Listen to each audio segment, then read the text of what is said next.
It's one of those things like, all right, we're gonna give you this. It's literally unfuck-upable. Please don't fuck it up. I don't think in Japan they understand the phrasing of unfuckable. Oh, true. Okay, you make a fair point. I've seen enough. I've read enough doujinshi. No, you're absolutely right. There's no such thing as unfuckable in Japan.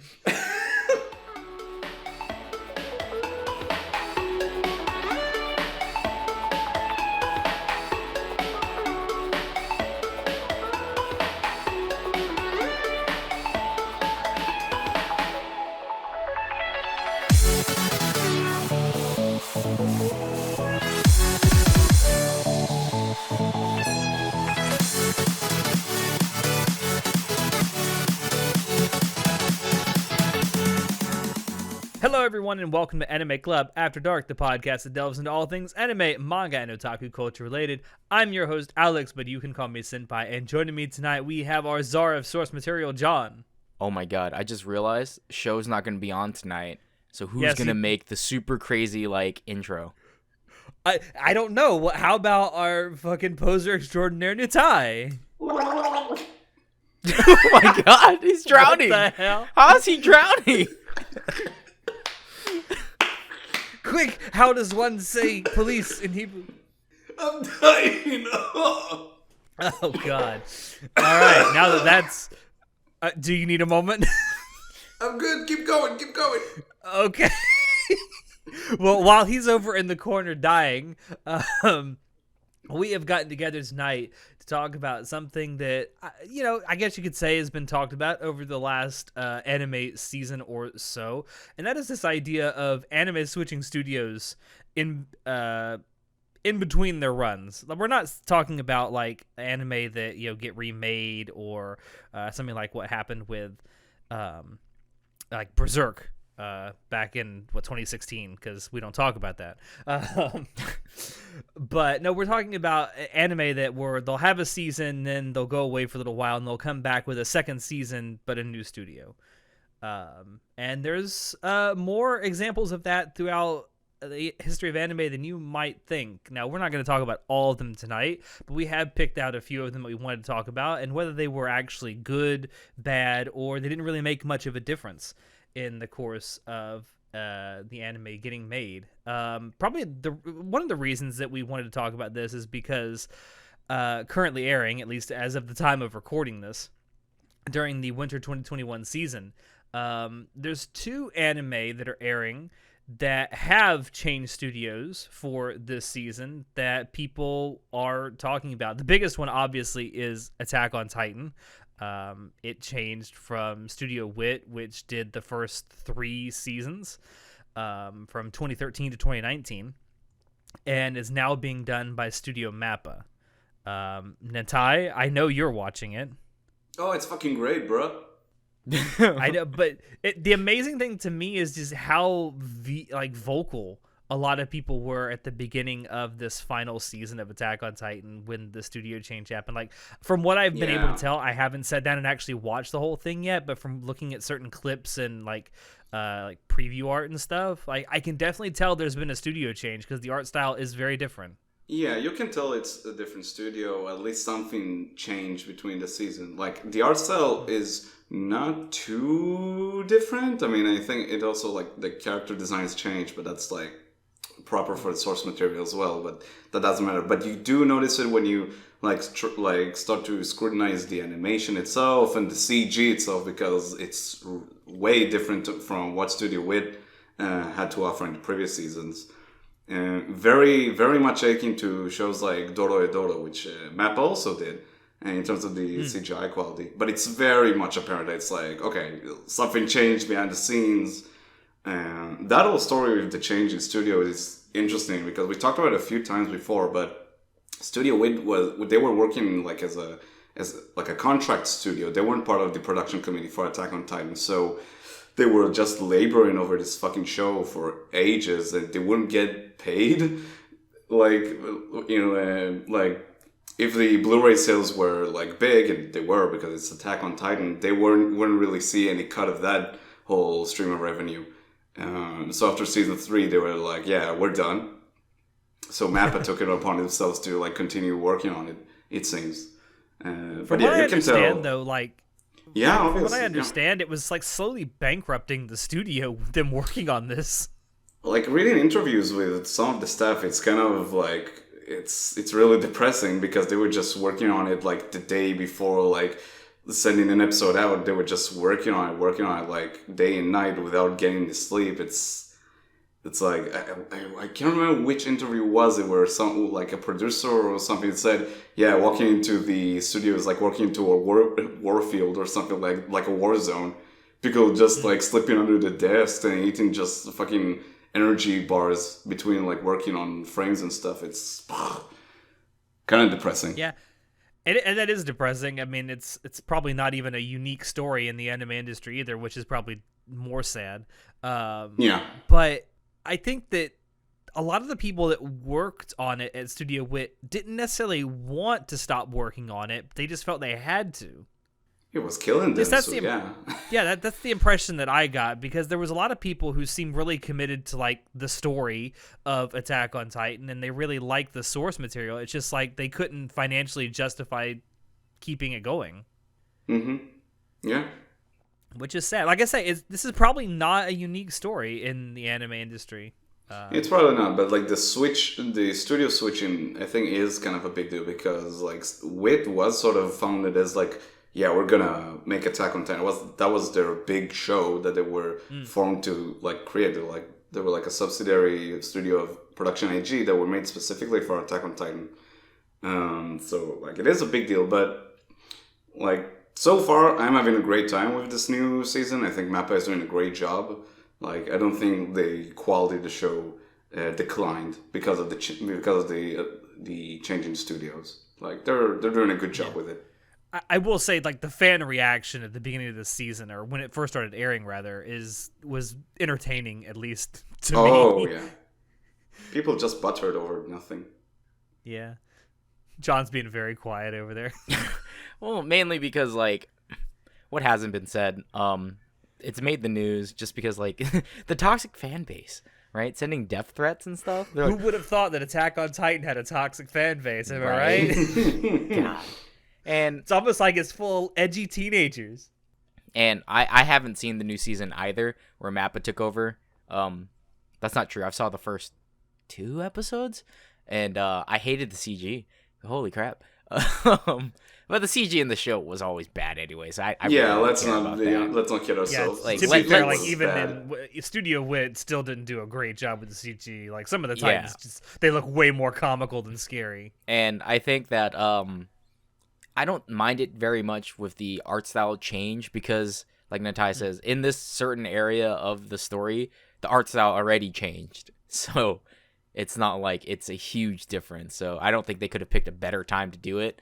I just wish people would stop being so asinine about the whole Wit superiority over Mappa. Like, Mappa's so shitty. Giving it they're giving it a shot, dude. At least you have an adaptation. It's not just fucking floating forever, and then it'll come out 5 years later, half as good as what you're getting right now, dude. Come on. True. And you're getting closure. It's worth pointing out that Mappa's been killing it over the last couple of years. Mm-hmm. Yeah, Mappa's not a bad studio, like, at all. I don't think that they're half-assing it like some online warriors are saying that's happening. These keyboard warriors. People are saying that? Don't go to the subreddits, dude. No, I'm not on Twitter, so like I honestly like I try to like stay out of that discourse, you know. That's why I'm actually internet assholes have got asshole opinions. Who would have thought? So yeah, who would have thought internet assholes are assholes? Yeah, like someone was nitpicking a CG scene. They're like, "Oh, it's obvious that Mappa half-assed this," and I was like, "What do you mean? They've been giving it their all." Like, yeah, but even for me, like I haven't sat down and watched this yet because we are gonna eventually do a spoiler cast for the final season, and I'm gonna be forced to be on it against my fucking will. Please, someone rescue me. But even as someone who's not invested in the story of Attack on Titan, I'm like, dude, just give it a chance. I mean, it may not be the same, but that doesn't mean it's gonna look like shit. Just fucking Japanese cartoon people. What the fuck? Yeah.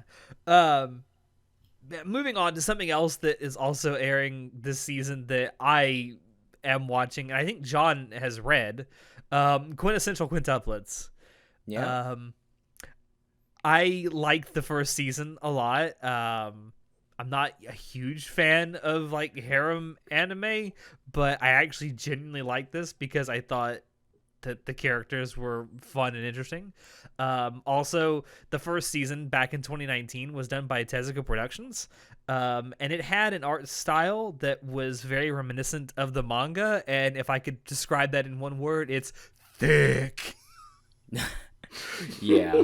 So I watched a little bit of the first season, and I haven't completely read the manga because there's like two different versions, which I don't understand What? why. And anyway, doesn't matter. Also, Point is, I know that the manga isn't actually called Quintessential Quintuplets either. It has a different like English translation to its title. Like yeah, it's five, like five, wife something. yeah, five brides something. I don't know. Yeah. And anyway, point is, I've seen the art from season 1 to season 2, and oh my god, oh, it's bad, dude.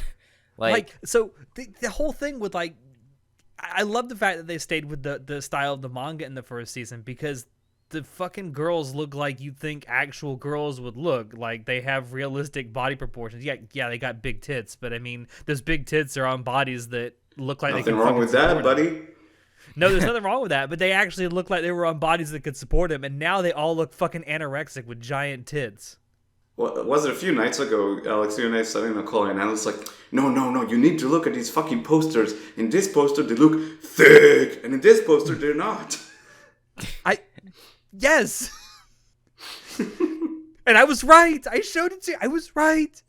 yeah, I it's don't know, it's unfortunate because let's not kid ourselves. The main draw to quintessential quintuplets is the art, right? The assets, the plot, assets. the assets, and the plot. Okay, a very thick, curvy plot. So, for them to change studios and Bibbery going, you know what? We're just gonna make it look like typical slender shoujo manga stuff, and I'm like, why? No one wants why this. would you do that? You had a good thing going. Also, the English translation of the manga's title is The Five Wedded Brides. Yeah, I heard Go something else. Gobun Hana Yome something. That's all I remember. Yeah. I heard 5 wetted brides. Wetted. Whoa. Wet. Moist. Moist. 5 moist brides. Yeah, and this is just one of the like. I can understand everyone's outrage. Everyone, including the 5 other fans of this show. Yeah, I know. It's popular for the waifus because it's a harem, it's a waifu simulator thing, and yeah, it's kind of just trash. So no one should really care about it. But I don't know. It's just if your entire fan base has been attracted, like 90% of your fan base is here because they thought the girls were thick, right? And then you go to a studio where they're not thick, I don't know how you're going to draw more fans in because Yeah. what you were doing was working, and the story of 5 Hanayome is not actually that great anyway. It's a harem, dude. I mean, yeah, fair. To be fair to the studio that's making the second season, which is Biberi Animation Studios, like they're still adapting the manga well. It just looks like shit. Like story-wise, I think they're adapting the manga pretty well. It just I can't. It's the most distracted I've ever been by a studio change. I think, especially an art style change. Yeah. I just it bothers me so much because I actually genuinely enjoyed the first season of Quintessential Quintuplets, and it's a shame that it came to this. R.I.P. my dude. Yeah, R.I.P. Well, I want to bring up obviously another like anime that was super big a couple years ago, One Punch Man. right? So season 1 of One Punch Man was done by Madhouse, and we all know it, right? It was a huge meme. Everyone fucking loved it, how stupid and ridiculous it was, and how... When we first started doing the podcast, that was the big anime when it happened, and almost every episode of the podcast, we were talking about something to do with One Punch Man. Yeah, because it was like giant, 4 or 5 dude. Episodes. Like, yeah, it was the production value on just the first episode alone is so fucking high and superior, and unfortunately, our season 2 that we got was given to JC Staff in 2019, and oh god, it looks bad. Like, don't get me wrong, it's just like Studio Mappa. They were given this show, and they're like, hey, so the first studio doesn't want to do it anymore. You do it, because the people want it, and we want money. And JC Staff was like, okay then. And I think that they didn't phone it in, and they did try, like, if you watch the opening for season 2 of One Punch Man, it's like reminiscent of Madhouse's style. It's just that they didn't keep the character designs and style from that throughout the show. It wasn't consistent at all. And I mean, that was just a giant turnoff to the show series, because the biggest like intrigue was, look at how crazily overproduced this show is for such a show about nothing, right? Like, it's about a guy who... insane what they did with season 1. Yeah. Well, I honestly think that the entire thing with Madhouse doing the first season of One Punch Man, that was like an animator's flex, right? It's like, look what we can fucking do. Neener. Yeah, it wasn't a whole thing then, with like, that. Was like the... No, keep going. I was gonna say, no, I don't want to like poo-poo JC Staff too much, because I want to give you guys a little taste of what they had their hands in when they actually made One Punch Man season 2. They were busy. Yeah, this was back in 2009. They came out with a lot of anime 2019. They came out with a lot of anime in 2019. But while they were working on this, they were working on Angels of Death, High Score Girl, Certain Magical Index Season 3, Data Live Season 3, Demon Girl Next Door, the Accelerator anime, that fucking MILF Mother Isekai. The second season of Danmachi, the 4th season of Food Wars, and the 3rd season of Railgun. That's 10 anime they were working on, all concurrent with One Punch Man season 2. Yeah, and I don't fault them for not being able to have the resources to make it as good as season 1. Plus, like, you know, it's a different studio. They've got different artists and stuff, dude. Like, you can't expect too much. I thought it wasn't great, but I didn't hate it. The sound design was still the same, so I didn't care too much about how badly it was drawn. But yeah, it's when one of the biggest draw to your show is the animation quality. Maybe don't drop it on a studio and tell them just to fucking get it done. That doesn't usually work out well. Because the whole story with like the first season was how much the director was like super connected. He brought on all of these different animators from different studios. And when they didn't have that at JC Staff, it's like, well, what do you really expect them to do? They don't really have access to all of that fucking networking they did back in season 1, you know? Yeah. Like, season 1 was not only an anime flex, but it was a passion project, because they're like, yo, we fucking love One Punch Man. Then JC Staff gets dropped it, and it's like, hey, just make a season 2 because it sells. Like, yeah, I mean, it probably did. I feel bad though, because JC Staff was really overloaded for like an 18-month period between 2018 and 2019. Yeah. Like, I don't know how else they could have done it, considering this was dropped in their lap. But I think they tried, like you say. I don't feel like they half-assed it. I think they did the best they could with what they were given. Yeah, and it's just unfortunate because, again, I was drawn in by the super amazing art style and superly overproduced animation of season 1. So it's very unfortunate that this happened, but I mean, as we know, Madhouse is pretty well known for just dropping their shit, and then another studio's got to pick it up, because this also happened to The Irregular and Magic High, which just aired last year in 2020, the season 2. So Madhouse in 2014 produced this anime and did it, and they did a great job. I liked it personally. Like, would I call it anime of the year style? Like, no, not really, but it's Madhouse. You know, one thing we know about Madhouse is, man, they overly produce everything, right? For It one looks season. good for one season, and everyone loved it. It really boosted the sales for the light novels. Like, God, it went from like rank 14 to like rank 5 or something on the charts. So it worked, right? Who would have thought? And then 6 years later, we get a second season adaptation dropping, and it's by Studio 8-Bit.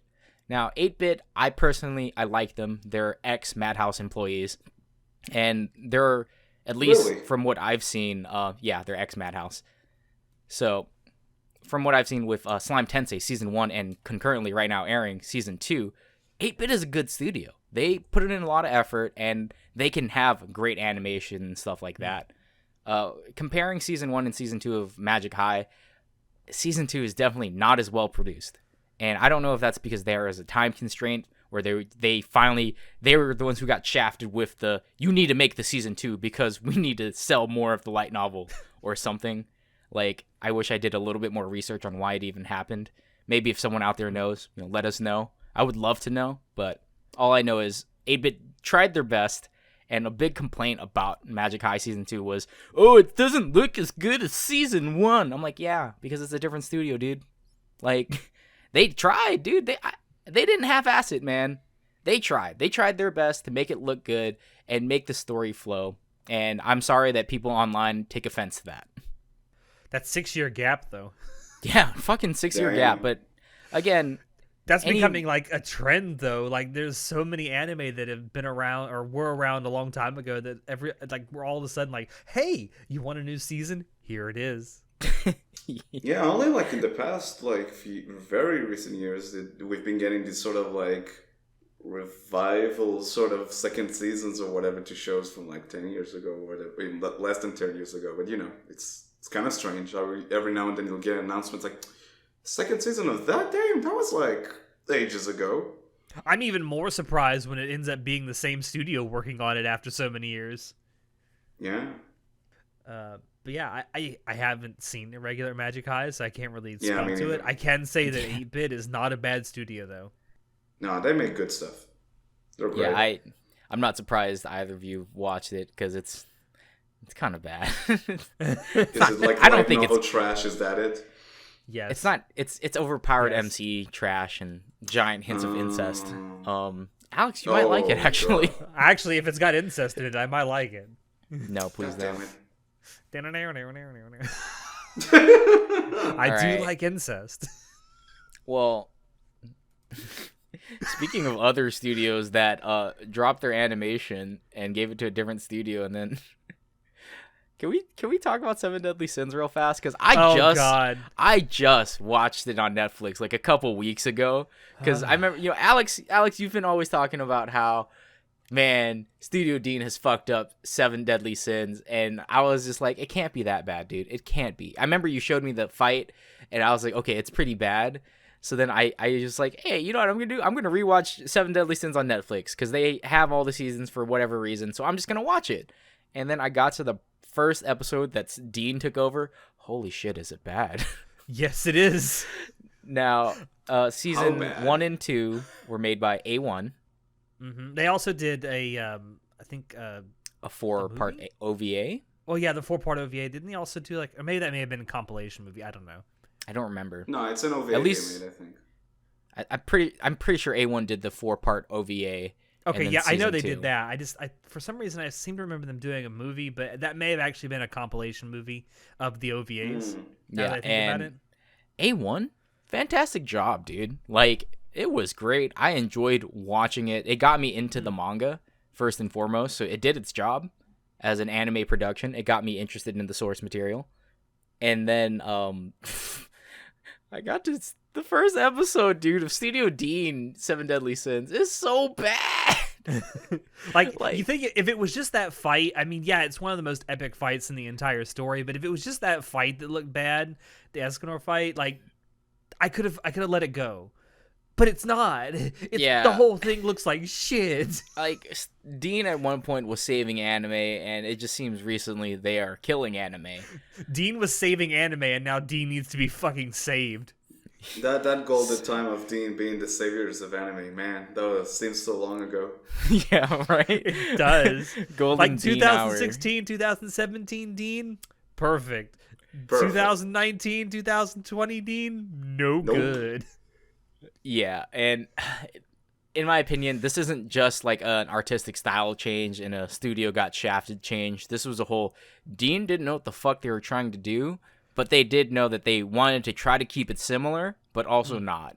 Because a lot of the fight scenes have a lot of like action sequences, and a lot of the action sequences have a lot of frames in them, right? When we watch season 1 and season 2. Yeah. Now in season 3, they're like, you know what? We don't have that big of a budget, and we don't want to spend that much money on it. So season 3, we're just gonna overlay the 3 same like poses and call that an action scene. Oh, like, what? really? Yes, like it's DBZ levels of there's 3 actual frames being repeated over each other very fast, and that's your action sequence. I'm like, am I back in 1990? Like, what the shit, dude? I feel bad for like we talked about it right before we started recording, but like they were given like less than 6 months to work on this. They were kind of just literally dropped on them, and they're like, just make it work. Yeah. And they're given the Obsidian treatment. Bethesda, hey, we got this game called Fallout. Why don't you make a sequel? Okay, how long we got? 16 months. Yeah. And Nice. it's just very unfortunate when studios are just get a show just dropped on their laps and they're just like, just fucking do it. Just go for it. Yeah. And it turns out so bad. Now, I don't know about wanna the say newest that Studio season. Dean is half-assing it, but I don't know. I haven't seen anything from the newest season yet. So they've had longer to produce the newer season. That's true. So maybe it's better. Who knows? I haven't given it a I'm shot. so scared, man. I'm scared. Me Hold too. me. It's like Pandora's box, all right? I can tell you that although I don't own it, I have seen like clips from the Blu-ray releases of the 3rd season, which is the first one that Studio Dean worked on, and they did actually go back and clean up some of the animation for the Blu-ray release. But does it look good? It looks better. I still wouldn't say it looks good, but at least they're trying to make it look better. At least they realize they fucked it up a little bit and they're trying to fix it. Okay. Now, that's why I don't want to say that they half-assed it, because it does actually seem, at least with the home video release, they are trying to fix it a little bit. so, and then this brings me to another Dean picked up the adaptation, but they didn't fuck it. Log Horizon. So Log Horizon season 1 was done by Satellite, and then season 2 onward was done by Dean. And recently, season 3 is airing right now, actually, which is crazy because it's been like, I don't know, 5 years, 4 or 5 years. Yeah, it's been a while. And it's been a long time. And honestly, I don't think Dean did a bad job transitioning to season 2 and onward. Like, to be fair, Log Horizon is more about like dialogue and like political stuff and just like world building. It's not very big into action compared to like something like, I don't know, Overlord or Berserk or something, right? Where the main selling point is kind of the action. I don't know, Overlord to me, never. That's a bad example. Berserk though, completely, it's all about Berserk. the action. That's all we care about. So Overlord is all about the. I just didn't want to Sasuke shit. Sama. Well, I just didn't want to shit on Dean too much because again, here's an adaptation where when they took over, it wasn't that bad. Like, yes, Dean's character models look rounder. They don't look as sharp and as good as the first studio, which was Satellite. Is it Satellite or Satellite? I've never been. I don't know, man. It's probably When Satellite, I and I'm read just that, I was calling like, it Satellite because I'm racist. But I feel like it's probably Satellite, but the people who came up with the name didn't know how to spell satellite in English. yeah. Yeah, that's a very big. I'm gonna call it Satellite because that's how you're supposed to pronounce it, depending on how they spelled it. Okay. Okay. Now I feel stupid because it's obviously Satellite, right? It has to be Satellite. I don't know, think man. so. Just go with the joke. Go with the joke. All right. Studio Satellite did a fantastic job with season 1 with Log Horizon, but again, it's more about the dialogue and the monologues and just kind of getting to know the world in season 1, like the first arc of the story of Log Horizon. So there wasn't that much that Dean needed to improve upon or keep running because again, it's not very fancy in its combat sequences. It's not very heavy into background. So honestly, as long as it didn't cost too much resource, Dean doesn't do a bad job. I As mean, terrible yeah, as that is to say, but it seems like that's kind of how it is. it's one of those things like, all right, we're gonna give you this. It's literally unfuck-upable. Please don't fuck it up. I don't think in Japan they understand the phrasing of unfuckable. Oh, true. Well, okay, you make a fair point. I've seen enough. I've read enough doujinshi. No, you're absolutely right. There's no such thing as unfuckable in Japan. For my last bit of Dean knowledge, let's talk a little bit about the Fate series. Because, holy shit, Fate Stay Night by Studio Dean, it turned me off to the entire Fate series, and I still don't care about it because of Studio Dean's adaptation. So what was wrong with it aside from the memes of like the CGI dragon that people keep talking about? What was actually bad about that adaptation? Because people die when they're killed in the time. Okay, we've got a lot of classic memes from Fate Stay Night where this is the guy's name, Shiro. Is that the fucking name? Cares? Who cares about the men in Fate Stay Night? We don't. No, fuck you. Anyway, so it's just because it looks bad. It's badly like, I don't know. When I compare it to how the new studio Ufotable, it looks really shit like. Like, I don't think the visual novels themselves even look that great for the Fate let's series. Be fair. Compared yeah, to it's a visual novel. Yeah, well, to be fair, most anime in general looks shit compared to most of the stuff Ufotable puts out. And this is the weird thing. Like, people say the Fate series was ruined by Dean, but I'm like, but the source material wasn't that much better anyway. And it wasn't until Ufotable picked it up and did Fate Zero and then Unlimited Blade Works that people realized, like, oh, the Fate series is actually action-packed and full of really cool action sequences and shit. I'm like, yeah, that's because it's Ufotable, dude. Yeah, the thing, when people try to compare it to its source material, I always laugh because, like, the source material is hentai. The source material is garbage. Wait, actually? Porn. The source material is fucking porn. Yeah. This is there's a story, but it's basically porn. It's like the people who defend Rant's Quest, but whatever. We're not going to talk about that.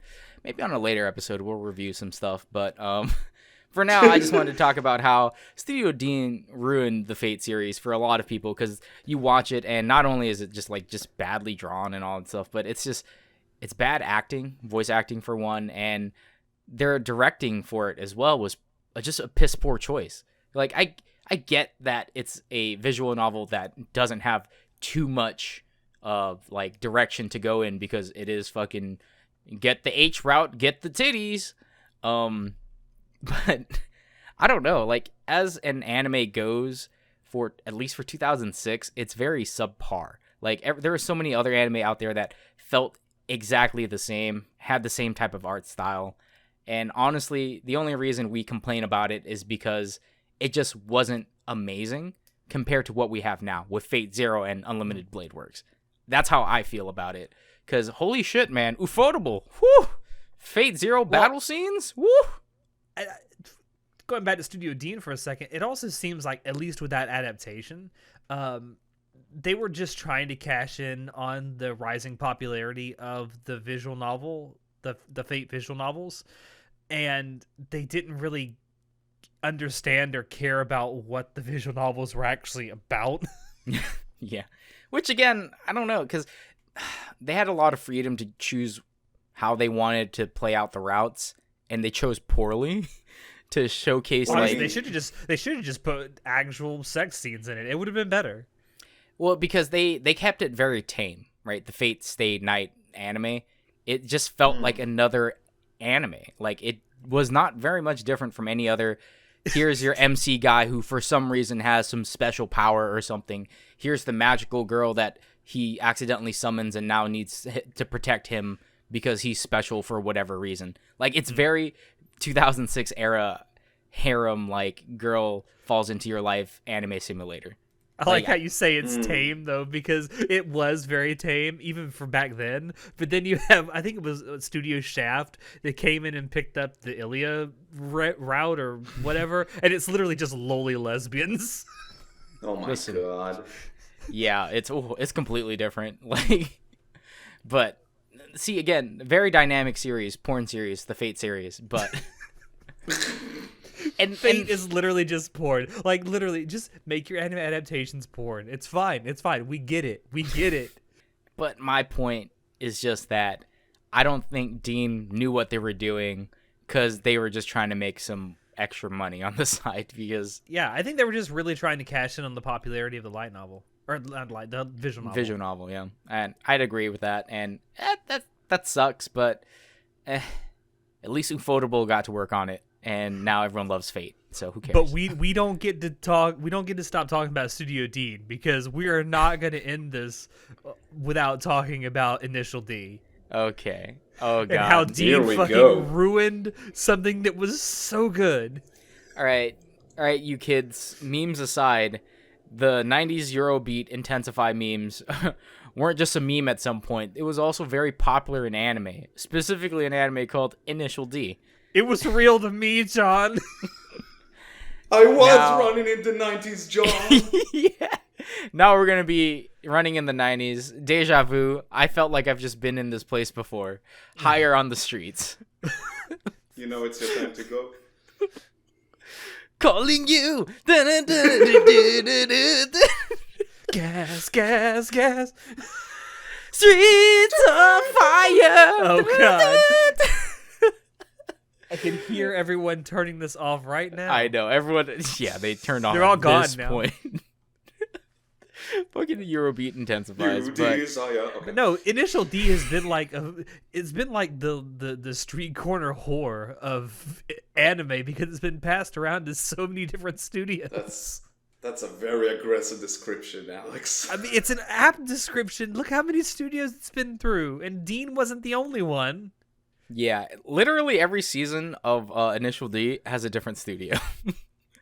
So, do we know why? Was it like just a thing they did, or was there like when I looked through like the studios that made it, I couldn't find any reason for it to like. I wish I knew, but I don't have a clue as to why it got passed around as much as it did.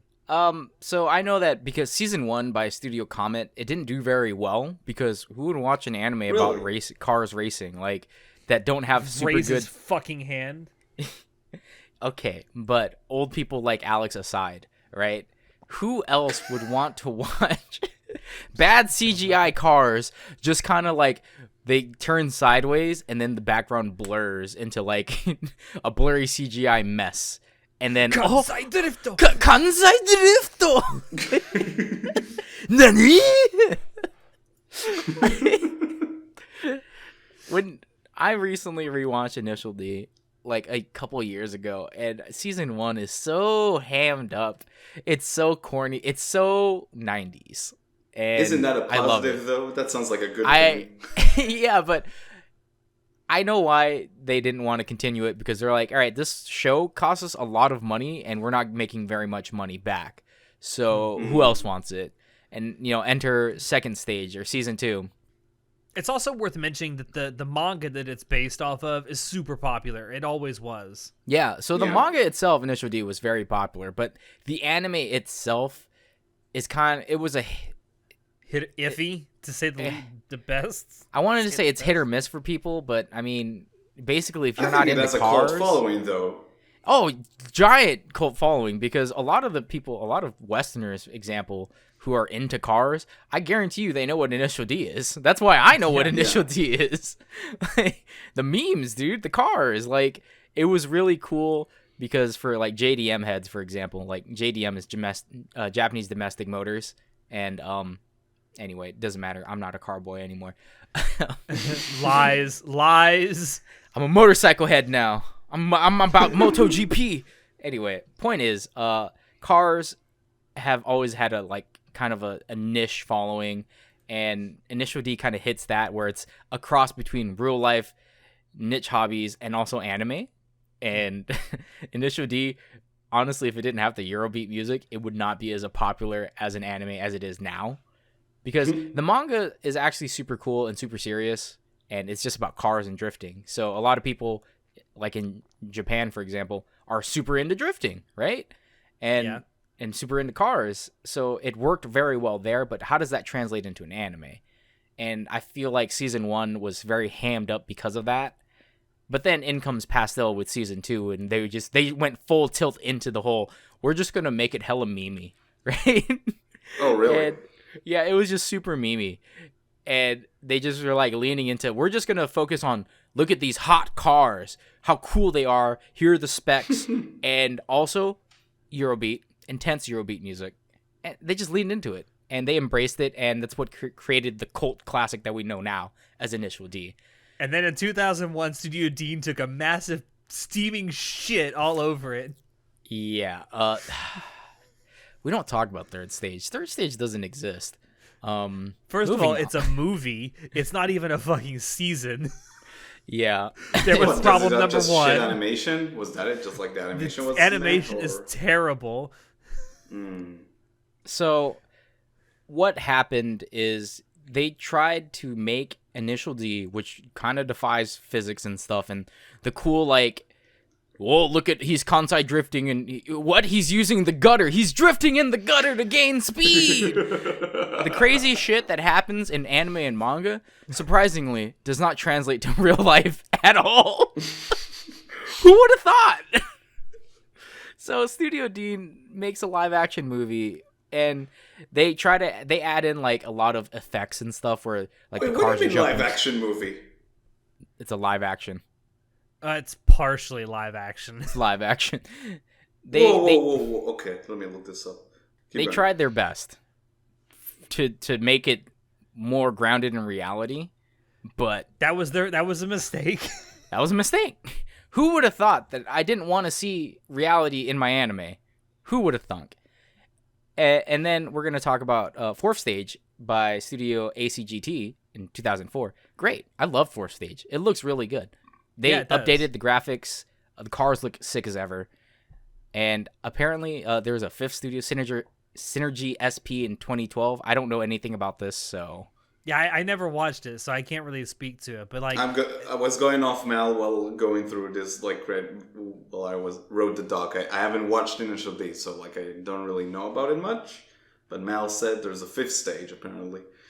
Yeah, like I said, I haven't watched it. It did come out in 2012, so I can't speak to it. But yeah, the fourth stage was halfway decent. I enjoyed it. Yeah, Fourth Stage really found its peak of like, right, they've updated how the graphics look, so it's not so dated anymore, because it's been like, what, that's 6 years between the first stage? From 98 to 2004. So they've updated how it looks. It looks a lot better, a lot cleaner. The art doesn't look super rough anymore as well. Like, that's one of the problems with the first stage, is that the art is really rough. Because it almost looks like a motion comics at some points. It also has, like, the art style of the manga is just also old school, and it's not very old school. It's not very anime like what we know it as today. Like, it's not super blobby and balloony and like round and cute. It's very like, I don't want to say it was ugly. These cars ain't moe enough for me, bitch. Yeah, no, legit. Like, it's a lot harder to look at old manga and anime because it's like a kind of uncanny valley. Like, if you think back to Fist of the North Star. You remember when anime characters had noses? You remember when anime was just like this weird, like, fever dream, like Fist of the North Star style? Yeah. Yeah, and that's kind of like the roots of the art style for a lot of 90s anime, a lot of 90s manga. So that's kind of why. But every time it changed studios, I want to say it got better, minus the whole Dean thing. We don't talk about the Dean thing. Dean shit. I'll have to actually go back and watch Fifth Stage because it's like I said, it's something I skipped over, but I mean, it can't be worse than Studio Dean's. 100% cannot be. I don't think anything can be worse than that. Yeah. Should we talk about a couple of anime that maybe the studio change didn't affect them at all? Because we've talked about ones where it was good and bad, but we really haven't talked about one where it didn't change that much. So I'll start off with Full Metal Panic then, because not a lot of people probably watch Full Metal Panic. It's not very popular. It was popular at the time when it aired back in 2002. That's so hard to believe. I Full remember Metal watching Panic. this on fucking Toonami. I remember watching it because my buddy had the manga for Full Metal Panic, and I was reading it in middle school, and I was like, yo, what is this? And then I watched the anime. Like, I went, I didn't go home and downloaded illegally on LimeWire episodes of Full Metal Panic FBI channel. I did not do that as a little baby back in middle school. So Studio Gonzo does the first season of Full Metal Panic, and it looks rough. It's from 2002. Like, it's pretty dated, but it's whatever. And then it's from that area where they're like having these like growing pains of like transition to that style of like animation. Yeah, it's where they were just coming out of the making people look human-like and handsome and transitioning into more of a moe blob form, at least to what we know as it is today. So Gonzo does season 1, and then Fumofu, which is technically season 2, I guess. It's not really. I don't know. It's Which like is what we know. What's known as the superior Full Metal Panic. I like Fumofu so much better than because Fumofu. So in Fumofu and beyond, Full Metal Panic gets taken over by our favorite studio, KyoAni, right? Aside from the like newest season that came out, was it last year? I think 2 years. 2 years. No, 2 years. 2018 was Zebic, which is Zebic is now fucking bankrupt. Oh god. Yeah. So with KyoAni, they first of all, they made Fumofu, and Fumofu was like a fever dream because season 1 of Full Metal Panic was like super serious. It's like a mecha military kind of anime with a little bit of rom-com in it. Not a lot. It's got that fish out of water thing because the main character is forced to like be a civilian, and he's like raised as a soldier. So, and then Fumofu is like this fever dream where it's literally just a rom-com, and I was all for it. I fucking love rom-coms. I'm the resident shoujo lover in the podcast group, and I fucking love Fumofu. It was super. It was a lot. So with KyoAni, they made everything a lot cuter. They made everything lighter, like not only palette-wise, but like just story-wise. And then they made Second Raid, and Second Raid was like completely a 180 from Fumofu. Yeah. Oh, where really? it got super serious. And I was like, yo, what the fuck happened here? Like, you know that meme from Community where Donald Glover comes in with a pizza and the apartment's on fire? Like, that's what happened to me. Yeah. Coming off of pretty much Fumofu to Second Raid. Like, that's pretty much it. And, but in terms of like animation, it was pretty much the same, right? If it was still so KyoAni. from Gonzo to KyoAni, other than it looked better and more colorful and stuff, it felt the same. Like, the storyline from season 1 was not as dark as season 2, so I can't really say that the second studio made it darker in terms of storyline, because that's just how it naturally progressed. But animation wise and style wise, they kept it the same but made it a little bit better. So you'll notice the change, obviously, because again, it looks brighter, the lines are cleaner and stuff like that. But overall, it's not that much of a difference. Like, if Gonzo for some reason kept Full Metal Panic and made season 2, and I don't know if they would have made Fumofu, but at least if they made Second Raid or second Raid, was that it? Second Barrage? No, that's Black Second Raid. Raid. So yeah, Second Raid. God, a lot of Japanese people with these weird second titles, dude. Second Barrage is the second half of Black Lagoon. Yeah, I know. Second Raid, Second Barrage, Second Kings, whatever. Stop it, Japan. Stop Omega. It. We could just go fucking Omega. Omega, Second, New End. Revengeance, Metal Gear Rising. Japanese people have weird fucking title names, dude. I swear. We're doing an episode where we're just gonna review title names. Me and Alex and Natai, we're gonna get drunk and we're just gonna review title names. We should throw in some like names we created just to see if we can figure out which it's gonna ones be like or not. the title is My Little Sister Can't Be This Cute, but she is this cute. What a fucking lie. This title lied. From Alex. Oh god. That was a really good impression of me drunk, by the way. We'll talk about Oremo too, because that had a studio change, but I want to talk about Spice and Wolf. So I didn't even know that the season 2 had a different studio. See, as much as a fan as I am of Spice and Wolf, I didn't realize that until Natai pointed out. I assume it was Brains based for both seasons, but no. Imogen came. I think that's how you say Imogen. I don't know. I don't know, man. They're Japanese. Did the first season, and I think to this day it's the only successful thing they've ever done. So, I didn't even know that they had 2 different studios, to be honest. I do know that season 2 looks a lot better. That's for sure. Like it was from the golden age of Brains based, dude. Well, that's because in season 1 to season 2, the most notable difference was the character outlines. In season 2, they're more the colors of the main characters are more defined, so that you don't have hard lines where it's like obviously it's a character outline.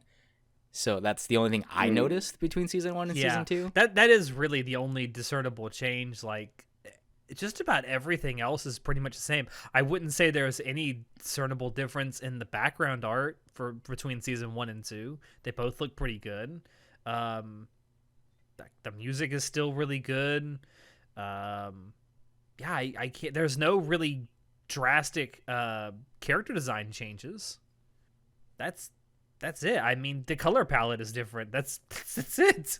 Yeah, and I mean, when there's a successful like handshake like this, and you don't notice, and people still love it, I feel like that's the best we can really wish for, right? Oh yeah. Like yeah, if it doesn't, obviously, if it doesn't get better, like for example, when Brains Base stopped doing Snafu and Feel came in and made it so much better, so much better.